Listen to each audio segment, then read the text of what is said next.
A day in life of a twins mom living in the Philippines. So, eto na naman nga tayo mga mi. Dito na naman tayo sa Balayong Park. At ang video na ito ay noong nakaraang linggo pa. Kasi nga, busy ang person nyo. Ang dami kong ginagawa. Pero sa totoo lang, natutulog lang talaga ako mga mi. Siyempre, may mga time talaga mi na tinatamad ako mag-edit at mag-voice over. Galing sige na, okay. Dali na, go. Okay lang yan. O, dandahan! O, diba mga mi, nagdadragon talaga ako dyan mga mima. Gano'n naman talaga ata mga nanay mga mi. Mapapasigaw ka talaga sa pagsaway sa kanila.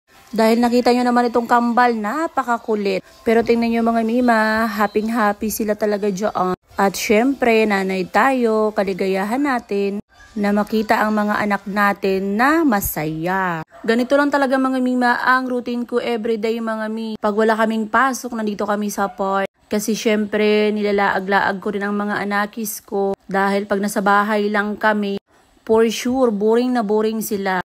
Tayo nga, boring sila pa kaya, diba? At eto na nga mga mima, bumili na naman ng ice cream itong isa. Ayan talaga yung favorite niya talaga dito sa park na to, yung ice cream dyan sa labas. So habang nagpi-play sila, kumakain sila ng ice cream. Alam nyo mga mi, napakasimple lang ng kaligayahan ng mga batang ito. At in fairness, nakakatuwa sila tingnan mga mima.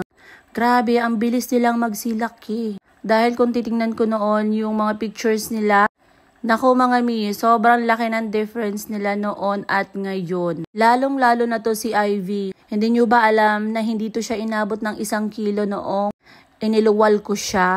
Pero look at her now, grabe. Lumaking napakagandang bata. But anyways mga mima, hanggang dito na lang ang aking videos. Sa mga taga Puerto, itry nyo dito sa Balayong Park. Alam nyo, ang ganda dito at mag-i-enjoy ang anakis.